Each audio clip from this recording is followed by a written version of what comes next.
Olá, tudo bem? Eu me chamo Adriano Ribeiro, sou professor do curso de Eletromecânica. Estamos tratando hoje da disciplina de Metrologia e Instrumentação. Dentro da disciplina de Metrologia e Instrumentação, nas aulas anteriores, conversamos um pouco sobre fundamentos relacionados à metrologia e instrumentação. A metrologia no nosso dia a dia, qual a importância de medir, qual a importância de fazer ali a verificação de medidas, né, dentro do nosso cotidiano, né? E trazendo também para o campo industrial a medição de peças, né? Para que você tenha peças que você consiga replicar com qualidade, que essas réplicas tenham realmente ali as dimensões aceitáveis para ser cambiáveis. Já pensou você ter uma engrenagem, por exemplo, de uma máquina, dentro de um motor, por exemplo, e você não ter ali toda a questão da metrologia, toda a medição daquela peça? Como que você ia conseguir encaixar aquela peça dentro do seu automóvel, dentro do motor do seu automóvel? Então daí surge a importância da metrologia. Seguindo disso, falamos muito sobre instrumentação, né? A importância dos instrumentos de medição, deles estarem ali organizados, limpos, que eles sejam instrumentos que sejam utilizados propriamente para o tipo de medição que você foi fazer, né? Na última aula em especial, falamos também sobre os últimos instrumentos dentro do nosso componente aqui, né, dentro do que a gente se propôs a falar, que são os instrumentos de medição de pressão, né? Falamos um pouco sobre o barômetro, nanômetros, tipos de nanômetros. E aqui nessa nossa aula vamos falar um pouquinho sobre a questão dos erros, que a gente chama de, dentro da metrologia e da instrumentação, que são os erros toleráveis, né? Quando a gente fala em erros toleráveis, são dimensões que a gente consegue tolerar que não vão comprometer o funcionamento da máquina, o funcionamento das peças. A gente está falando aqui de peças intercambiáveis, então esse funcionamento ele precisa ser 100%. Claro que você, como as máquinas também falham, e você também como metrologista ali pode se perder um pouco na medição, então existe uma tabela de tolerância. E é isso que a gente vai falar um pouquinho aqui nessa nossa aula. Então fiquem comigo e vamos lá.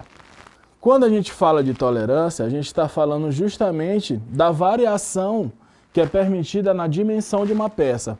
Como assim, professor? Quando você, por exemplo, está fazendo a verificação de um diâmetro de uma peça, e essa peça ela vai ser intercambiada, ou seja, ela vai ser trocada por outra peça dentro de um sistema, dentro de um componente mecânico. Então você sabe que essa variação, ou seja, esse tamanho menor ou maior, ele não vai comprometer o funcionamento de todo aquele sistema, de toda aquela mecânica. Então, para que ele não venha comprometer todo esse funcionamento, é estabelecido um limite de tolerância. Então, ele não pode nem ultrapassar e nem não se aproximar desse limite de tolerância. Ele precisa estar ali num grau que a gente chama de aceitável, né? Então, conceitualmente, a tolerância é praticamente a diferença tolerada entre as dimensões limites. Isto é, a máxima e a mínima de uma dimensão nominal. Então é o máximo que você pode atingir e o mínimo que você deve evitar. Então, por exemplo, a gente tem uma figura aqui que trata justamente dos limites de tolerância para uma determinada peça aqui. A gente tem um recorte de uma peça. Então você tem a dimensão máxima que essa peça pode ter. Então ela poderia ultrapassar um pouquinho essa dimensão que ela não ia comprometer dentro do conjunto que ela faz parte. E você tem também a dimensão mínima. Então, a partir desse momento aqui, do mínimo, ela não pode ser menor do que isso, senão ela vai comprometer o funcionamento. E nem maior, que senão também ela pode, da mesma forma, comprometer o funcionamento desse sistema. Então, de maneira bem simples e para que a gente possa passar para o próximo, tolerância é isso. Tolerância é o limite entre o máximo e o mínimo de uma dimensão que a gente chama de dimensão nominal, ok? E onde que é empregada essa tolerância? Onde que a gente vai ali se dispor a fazer o uso dessa tolerância? Então, normalmente ela é aplicada na usinagem de peças em séries e avulsas, possibilitando a intercambiabilidade das peças. Quando eu falo de intercambiabilidade das peças, a gente está falando ali de troca, de substituição de peças. Como eu falei no início da nossa aula, né? Quando a gente está falando ali sobre peças que você pode fazer a substituição. A gente sabe que todas as máquinas, elas são passíveis de problemas de defeitos, né, ao longo do tempo, seja defeitos por desgaste, seja defeitos por mau uso. Então, ao longo do tempo, essas peças elas precisam ser substituídas. E para que elas possam ser substituídas, elas precisam o quê? Ter as mesmas dimensões. E aí a gente, como essas peças normalmente são produzidas em séries, então é muito importante que essas dimensões elas sejam ali dentro do limite tolerável, do máximo e do mínimo tolerável, né? E aí, quando a gente fala sobre essa intercambiabilidade de peça, a gente está falando a condição entre as duas ou mais peças de poderem ser trocadas. E aí você fala isso sem que haja prejuízo ao quê? Ao conjunto, né? Ao funcionamento de determinado, seja determinada máquina, determinado instrumento, determinado conjunto de instrumentos, né? Quando a gente fala aí de empresas que tem esteiras, tem robôs, tudo isso daí se aplica. E aí a gente tem as medidas que são adotadas, né? Dentro dessa tolerância, né? A variação das medidas é determinada em função das medidas nominais de eixo e furos do tipo de ajuste desejado. O ajuste é a condição ideal para a fixação ou funcionamento entre as peças usinadas dentro de um limite. Quando a gente está falando ali de ajuste, que a gente fala sobre essa furação, a gente está falando realmente ali do ponto onde essas peças vão ser conectadas. Como, por exemplo, a gente fala de um componente simples, como um conjunto parafuso e rosca. Então, se você tiver ali um grau de erro muito grande, de tolerância que não é admissível entre esse conjunto, parafuso e rosca, eles não vão se conectar. E aí você vai ter o quê? Um problema de... você não vai conseguir fazer a intercambiabilidade, você não vai conseguir fazer a troca, né? Então é importante que esses limites eles sejam obedecidos. E aí qual é a unidade de medida para a tolerância que a gente vai utilizar? A gente se utiliza do micrômetro, tá ok? E aí, quando a gente fala de micrômetro, a gente está falando de erros mínimos, erros que possivelmente você não vai conseguir ver a olho nu, comparando duas peças. Daí a importância da tolerância. Então esses erros eles precisam ser praticamente reduzidos a zero. Professor, isso vai ocorrer? Não. Isso daí dificilmente vai ocorrer. Mas a gente tenta chegar a um padrão que seja imperceptível. O sistema consiste numa série de princípios, regras e tabelas que permitem a escolha racional de tolerância na produção de peças. Normalmente quem dispõe essas tabelas, esses conjuntos de regras, são os próprios fabricantes dessas peças. Então eles, quando você adquire uma peça nova ou adquire um conjunto de máquina ali, um conjunto de máquina funcional, normalmente dentro do manual ele já vem com as tabelas de tolerância, porque ele sabe que no futuro você vai precisar realizar a troca de substituir alguma peça ali, então você precisa que essa peça substituída ela venha dentro dos limites e tabelas adotados ali por aquele fabricante. Campo de tolerância. O campo de tolerância é o conjunto de valores compreendidos entre o afastamento superior e inferior. Ele corresponde também ao intervalo que vai da dimensão máxima à dimensão mínima. Então é ali onde você pode, como é que a gente pode traduzir numa linguagem mais clara? É o campo por onde você pode transitar. Então, por exemplo, você vai fazer uma peça que vai se encaixar em um determinado componente. Então, dentro do campo de tolerância você tem o limite máximo e você tem o mínimo. E ali você tem o campo, onde você pode transitar com segurança sem que aquela peça se torne inutilizada. O sistema de tolerância ISO, ele vai prever 21 campos. Os campos são representados por letras do alfabeto latino. Então a gente tem um sisteminha aqui que é até de fácil compreensão. Então tá aqui, ó. Para furos você tem letras maiúsculas, que vai do A ao Z, e para eixos você vai ter as letras do tipo minúsculas. E aí essas letras também indo do A ao Z. As letras elas vão indicar as posições dos campos de tolerância em relação à linha zero. Obtém-se os ajustes móveis ou forçados, trocando-se as letras dos furos dos eixos. Então, dentro do campo de tolerância, você vai ver ali, próximo à linha zero, ou seja, a linha que ele não tolera mais erros, você vai ver ali o dimensionamento, através de quê? Através desse sisteminha de tolerância para furos e para eixos, né? Quando a gente está falando ali de peças que vão se encaixar. Normalmente, quando a gente fala de tolerância para eixos, a gente está falando de peças que vão, o quê? Ser encaixadas em eixos de motores. Quando a gente está falando em peças de furos, normalmente vão ser peças que vão ser encaixadas ali em conjuntos mecânicos através de parafusos, né? Sistema parafuso e porca, né? E aí a gente tem uma tabelinha aqui, essa tabelinha inclusive ela foi tirada dentro de um manual de uma máquina, que ela prevê a dimensão dos furos e eixos. Como é que eu sei, professor, diferenciar, só olhando essa tabela, o que está tratando de furo e o que está tratando de eixo? Lembram lá quando eu falei na imagem anterior, que para furo você tem ali o alfabeto em letra maiúscula.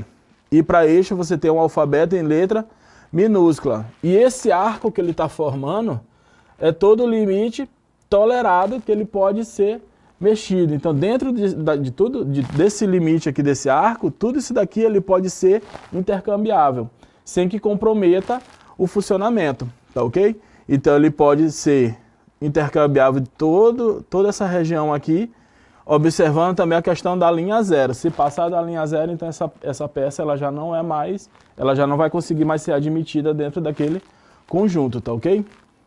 E aí também a gente fala sobre os grupos de dimensões.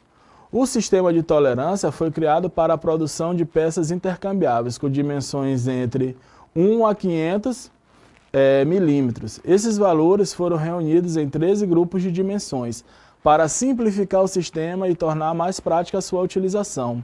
Então você tem grupos de dimensões em milímetros, que vão desde o 1 ao 3, passando pelo 3 a 6, 6 a 10, 10 a 18 e por aí vai. Você vai fazendo essa soma até você chegar a grupos de 400 a 500 milímetros, né? Então você tem ali um grau de dimensão que vai subindo à medida do tipo de peça.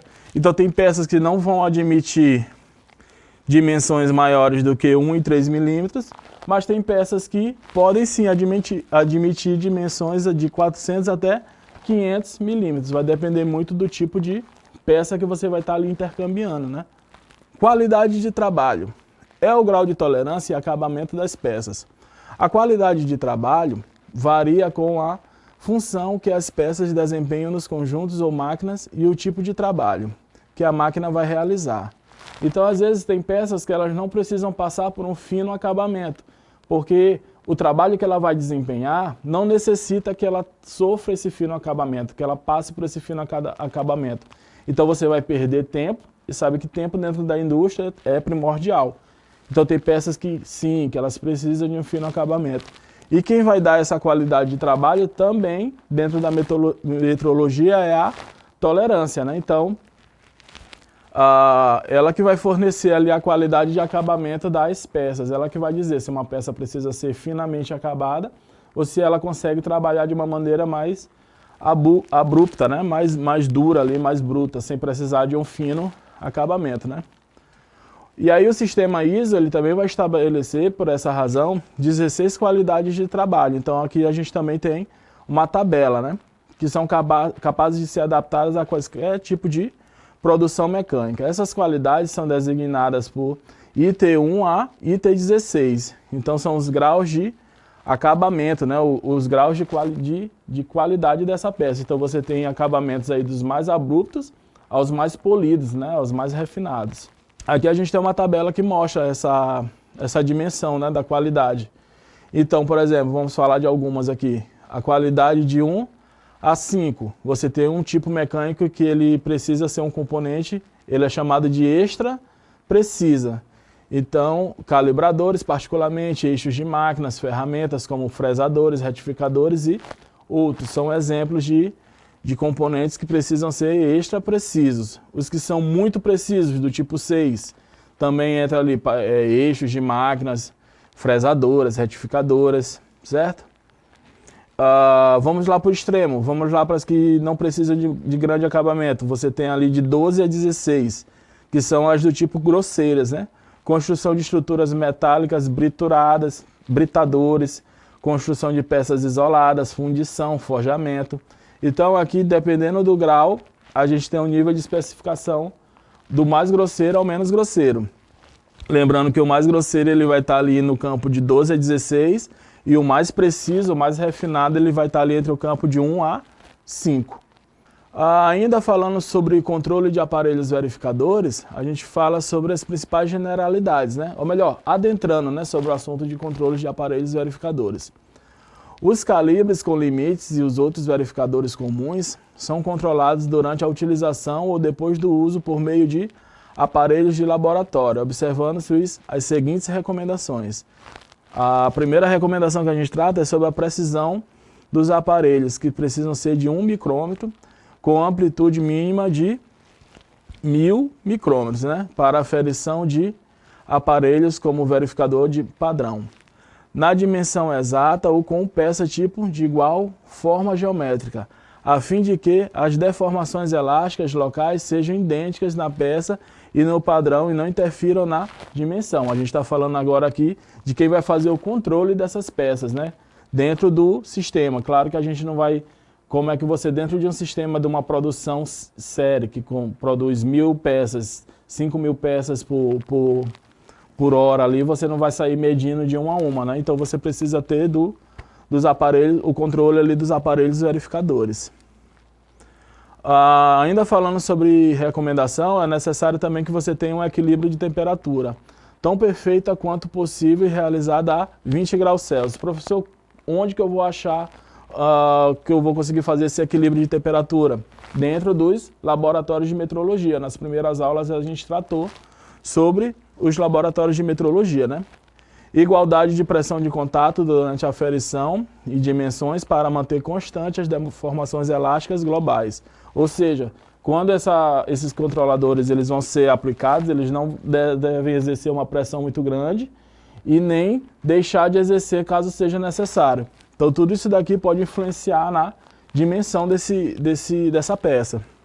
O alinhamento correto entre os contatos dos aparelhos do elemento a ser controlado, ou seja, quando a gente está falando, por exemplo, de aparelhos de medição, você tem que fazer o alinhamento correto para que você não crie ali uma diferença entre, ainda mais em superfícies que são deformadas, são superfícies que você não tem ali, que não são regulares, e aí você precisa ter o controle bem rígido disso aqui, para que você não gere diferença.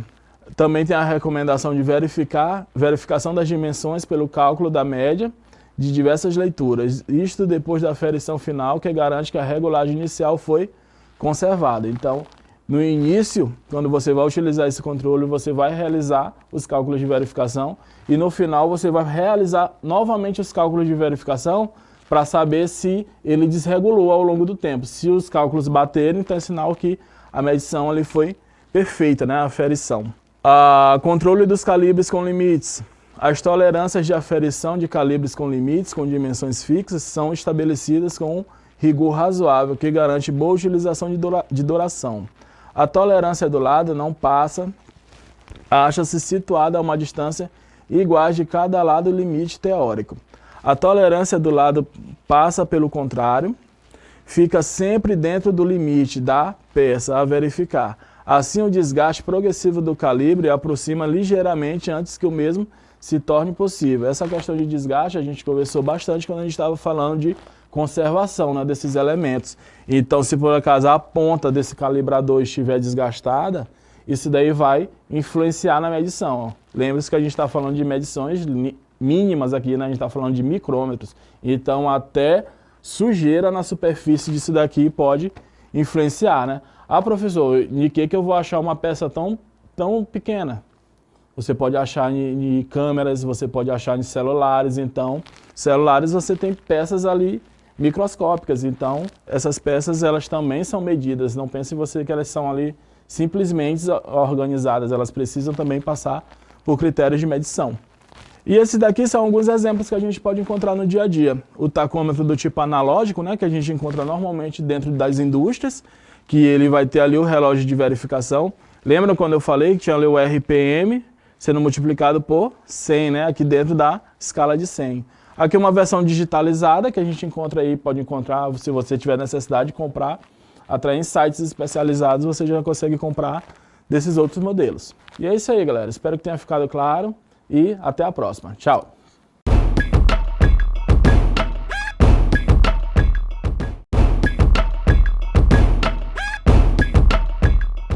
Olá, tudo bem? Eu me chamo Adriano Ribeiro, sou professor do curso de Eletromecânica e hoje vamos tratar da disciplina de Metrologia e Instrumentação.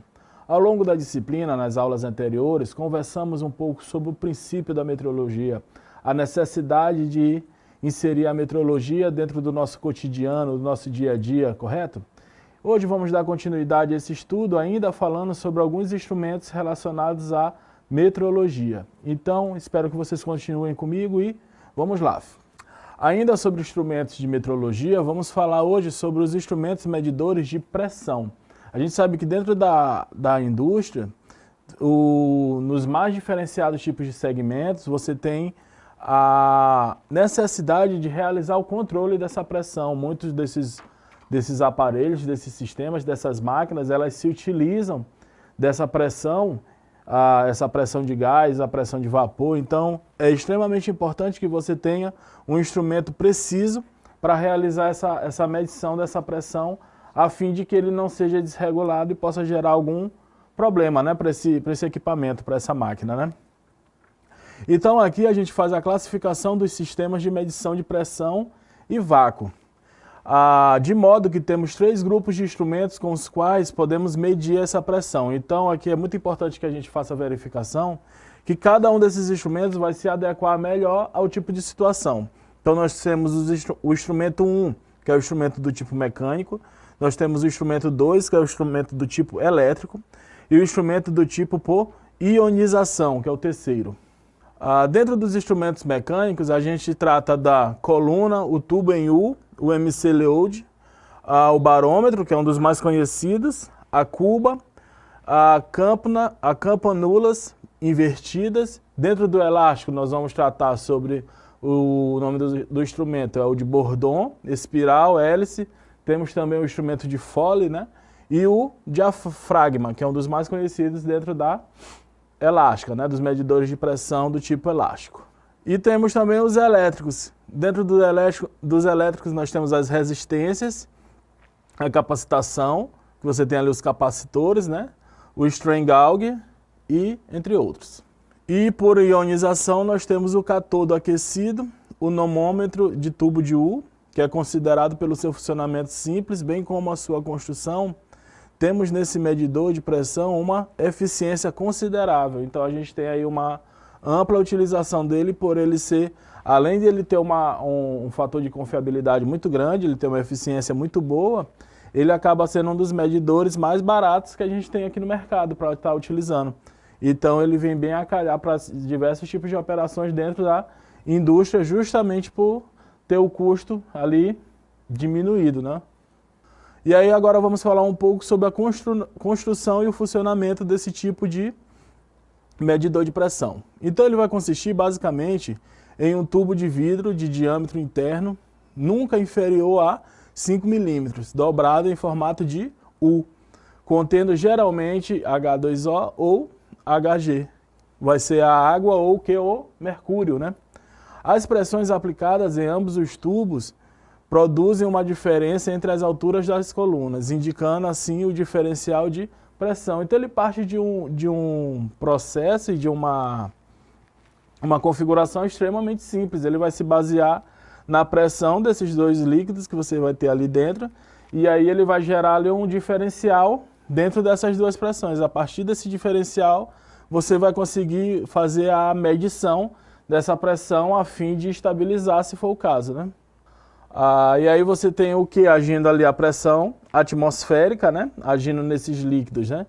E aí pode ser usado para medir a pressão relativa, vácuo, ou pressão absoluta, desde que se deixe um dos lados da pressão atmosférica ou evacuada, né? Então você tem que deixar ali aquela pressão atmosférica também vai estar agindo para que você tenha a relação. Então a relação dentro, se a gente for trazendo para a fórmula, quando a gente traz isso dali para a fórmula, então a gente tem o quê? A fórmula de P que vai ser igual à altura vezes o peso. Então, para P, você quer descobrir o que é a pressão. Para que você descubra a pressão, é necessário que você tenha a altura da diferença de pressão lida na escala. Então, aqui a gente vai verificar essa altura através aqui do segundo tubo aqui, do formato ali de U, né? E o peso específico do líquido utilizado no namômetro. Lembre-se que a gente pode utilizar tanto a água, né, o H2O, quanto o mercúrio. Namômetro MC-Leud é usado para medir baixas pressões absolutas, isto é, alto vácuo. O mercúrio força o gás para capilar de medição, após o namômetro ter sido girado de 90 graus. O nível de mercúrio no capilar é lido numa escala que indica diretamente a pressão absoluta desse gás. Então a gente está tratando aqui de uma medição extremamente minuciosa, né? E aí a gente tem um modelinho aqui desse tipo de namômetro. Então você tem ali, além do sifão ali por onde você faz a leitura, né? Você tem toda a conexão para que esse líquido possa chegar lá, né? Então o mercúrio ele fica ali depositado no reservatório, isso antes da medida, né? Quando ele é submetido a essa pressão, esse reservatório vai liberar esse líquido e aí ele vai passar por todo esse processo aqui até chegar no sifão. Quando ele chega no sifão, ele vai passar pela escala e aí você tem o terminal do capilar, que é por onde esse mercúrio vai estar passando, gerando essa pressão que aí você consegue fazer a medição, né? Depois que você consegue fazer essa medição através desse mercúrio que passou por essa estrutura. Então aqui a gente tem até uma imagem dele de maneira que é uma vista mais frontal, né? Para que a gente possa entender como é que funciona essa leitura. Então bem aqui você tem a escala, ó. E aí dentro dessa escala você vai lá e realiza a sua leitura. Barômetro. O barômetro é um tipo de instrumento especial, ele também é considerado um namômetro, né? Para medirmos pressão absoluta, mas propriamente projetado para medir a pressão atmosférica. Então, se a gente puxar um pouquinho aí da nossa memória, aí, quem estiver assistindo aí, vai lembrar que a gente, eu lembro que a gente trata sobre o barômetro ali no ensino fundamental, quando a gente fala de pressão atmosférica, ali dentro quando a gente está falando de a pressão do ar, né, pressão atmosférica, a rarefeito. Então a gente fala um pouquinho sobre o funcionamento do barômetro, né, que é um instrumento que está ali sendo utilizado para fazer a medição dessa pressão atmosférica. Então aqui a gente tem um tipo de modelo de barômetro, um esquema, né, desse modelo, que foi um dos primeiros a ser utilizado, né? Então é muito simples da gente entender. Esse medidor ele vai ser constituído de um tubo de vidro fechado em uma extremidade cheia de mercúrio. Aí a gente vai fazer o seguinte movimento. A gente vai emborcar esse tubo numa cuba também com mercúrio. Então você vai ter mercúrio tanto no tubo quanto nessa cuba, né? Como uma bacia, né? Cheia de mercúrio. A pressão atmosférica será dada pela altura da coluna de mercúrio, medida a partir do nível do mercúrio que está contido nessa cuba. Então aí você consegue fazer uma relação entre a quantidade de mercúrio que ficou dentro do tubo e a quantidade de mercúrio que foi para essa cuba. Então você consegue fazer ali a relação e verificar uma medição. A gente costuma chamar esse tipo de barômetro, que é um tipo bem rudimentar mesmo, ele foi utilizado para os primeiros experimentos acerca de medição de pressão. Ele é chamado de barômetro de cuba, tá ok? E aí após o barômetro de cuba nós temos o nanômetro de cisterna. Neste nanômetro, um ramo de tubo também em formato em U é substituído por uma cuba larga, conforme a figura abaixo, que foi a figura que a gente apresentou no slide anterior. Estando a cuba e o ramo com mercúrio, a diferença entre as pressões, que a gente chama de pressão 1 e pressão 2, P1 e P2, acha-se indicada em uma escala colocada junto ao ramo. Devido ao nível inicial e ao final serem iguais, o erro é desprezível quando o diâmetro da cuba for muito superior ao diâmetro do tubo lateral. Então tem que se verificar também essa questão dos diâmetros, né, antes de fazer essa medição.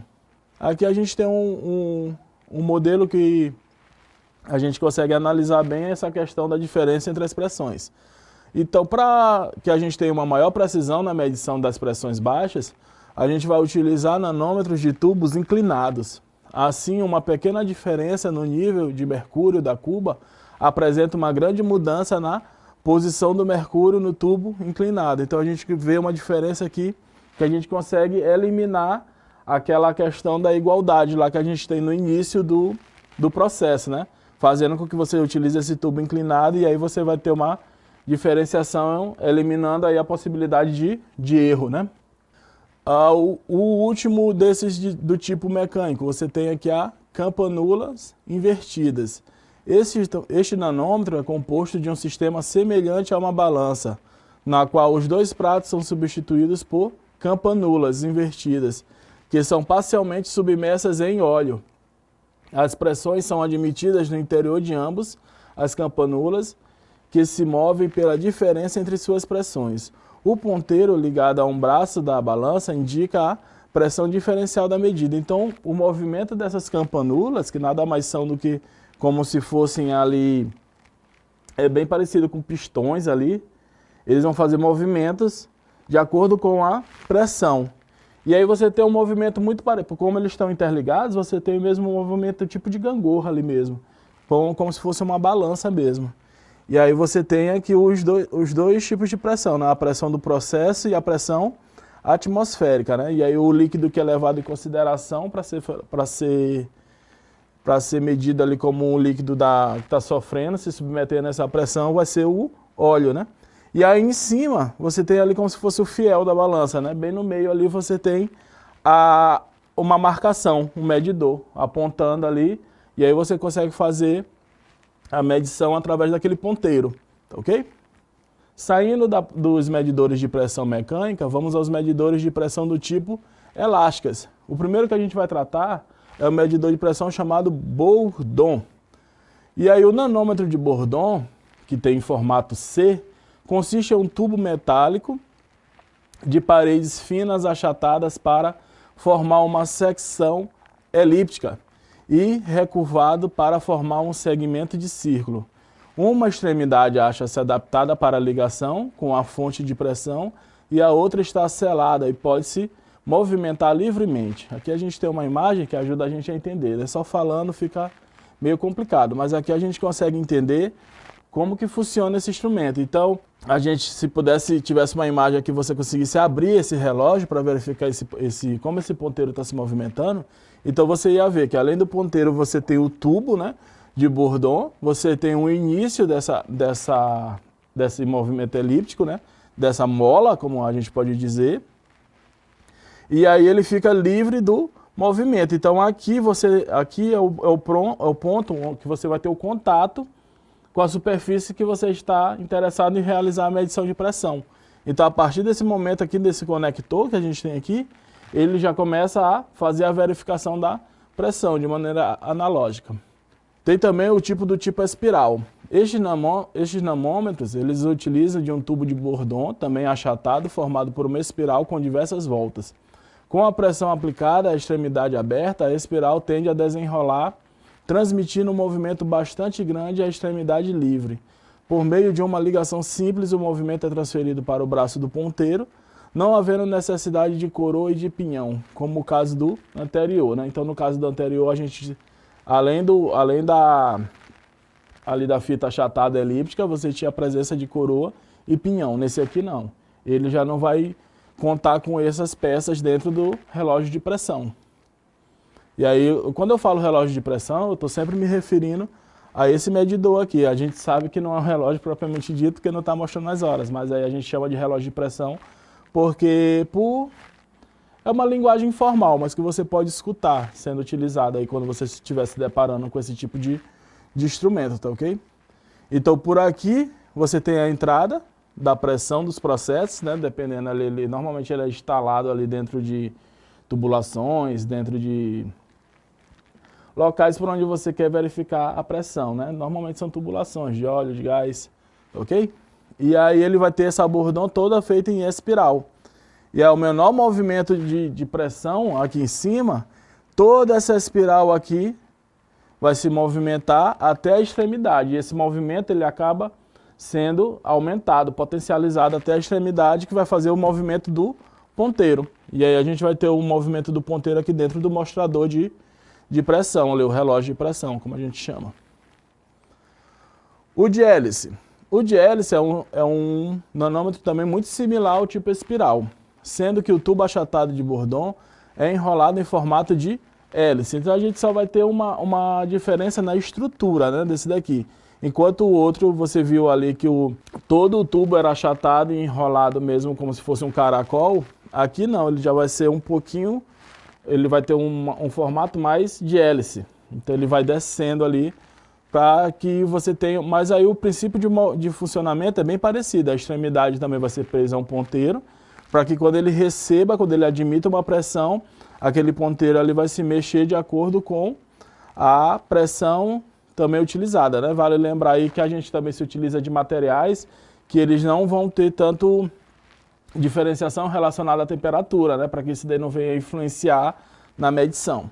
E por último, dentro dos elásticos, nós temos o nanômetro de diafragmas. Esses de diafragmas são do tipo metálicos. São feitos em uma chapa metálica lisa ou enrugada, ligadas a pontos por meio de uma haste. O movimento de deflexão do diafragma, causado pela pressão, posiciona um ponteiro indicador ao longo de uma escala graduada. Os diafragmas são construídos de bronze, fósforo, cobre, belírio, latão, também você pode encontrar em aço inoxidável e mono, tá ok? Aqui a gente tem um esquema que mostra como que eles como que você pode achar nesses tipos de nanômetros de diafragmas, né? Você pode achar do tipo simples. Esse tipo simples ele vai ter essas ondulações que justamente elas que vão realizar a variação ali dentro da pressão, né? Você tem o de cápsula de diafragma convexa, onde ele vai estar ali dentro de uma cápsula propriamente dita. O de cápsula de diafragma encaixado, que ele também ele fica encaixado dentro de um relógio, e aí esse relógio ali, depois ele é conectado a um ponteiro que vai fazer a verificação.